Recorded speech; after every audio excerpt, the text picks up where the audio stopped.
हिंदू धर्म को लेकर स्वामी प्रसाद मौर्य ने कुछ ऐसे बयान दिए जिससे विवाद छिड़ गया और इसी को लेकर अलग अलग सोशल मीडिया साइट पर इनकी गिरफ्तारी की मांग उठने लगी, जो हिंदू धर्म को बहुत मांगते हैं। अब इसी कड़ी में अखिलेश यादव के बयानों की ओर सबकी नजरें हैं, लेकिन अखिलेश कोई राय प्रतिक्रिया इस पर देते नजर नहीं आ रहे। लेकिन इससे पहले भी जब रामचरितमानस या बद्रीनाथ धाम को लेकर स्वामी प्रसाद मौर्य ने ऐसे ही विवादित बयान दिए थे, तब पार्टी ने ये कहा था कि ये उनके अपने पर्सनल पॉइंट ऑफ व्यू है।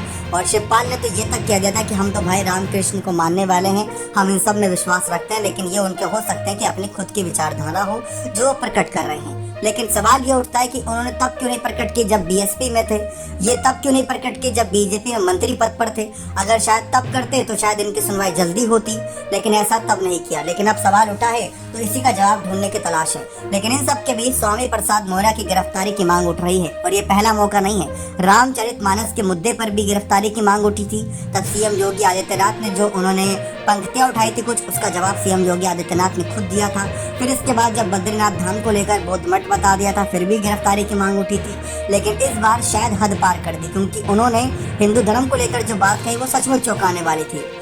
इसको दोहराना तो नहीं चाहते, लेकिन खबर पहुंचाने तो दोहरा रहे हैं कि जहां पर हिंदू धर्म पर विवादित बयान देते हुए हाल ही में हरदोई में उन्होंने कहा था कि हिंदू एक फारसी शब्द है जिसका मतलब होता है चोर नीच। जैसा कि मीडिया रिपोर्ट्स के अनुसार है, उसमें कहा है कि चोर नीच। हम जिसको हिंदू धर्म मानते हैं वो धर्म है ही नहीं। ये धर्म कैसे हो सकता है? अगर हिंदू धर्म होता तो सभी को बराबरी का दर्जा मिलता। हिंदू राष्ट्र की मांग कभी संविधान विरोधी है और ऐसा करने वाले देशद्रोही।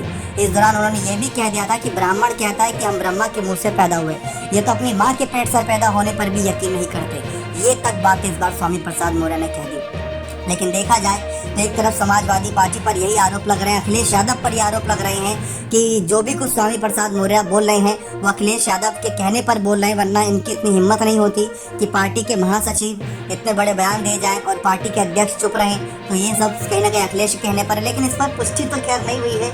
लेकिन जिस तरीके से गिरफ्तारी की मांग उठ रही है, अलग अलग राज्य से अलग अलग बड़े नेता भी इनके खिलाफ, साधु संत तमाम समाज इनके खिलाफ गिरफ्तारी की मांग उठा रहे हैं। लेकिन एफआईआर तक दर्ज होने की बात की जा रही है, इनको मारने तक की धमकियां दी जा रही है। कोई कह रहा है फिर से जूता से मारे, जैसा अभी हाल ही में जूता कांड हुआ था इनके खिलाफ। तो वही सब धमकियां इनको लगातार मिल रही हैं। लेकिन खासकर गिरफ्तारी पर नजरें हैं कि क्या ऐसा बयान देने पर गिरफ्तारी होती है या नहीं। ऐसे पहले देखा जाए बीजेपी में, आपको याद होगा किस तरीके से एक महिला नेता ने एक बड़ा विवादित बयान धर्म को लेकर दे दिया था, एक समाज को लेकर। तो बीजेपी ने उनको निष्कासित कर दिया। नुपुर शर्मा, आप सभी को नाम याद होगा। लेकिन स्वामी प्रसाद मौर्य के साथ अभी तक अखिलेश ने ऐसा कुछ नहीं किया। अब बात यही आती कि गिरफ्तारी की मांग उठ रही है और दूसरी तरफ लोकसभा चुनाव भी नजदीक आ रहा है। तो क्या अखिलेश उनको नसीहत देना चाहेंगे कि बयानबाजी पर थोड़ा कंट्रोल पाएं, या ये एक रणनीति है? अब देखते हैं क्या कुछ है, तो आने वाला वक्त ही बताएगा। बने रहे चैनल के साथ। बहुत बहुत धन्यवाद।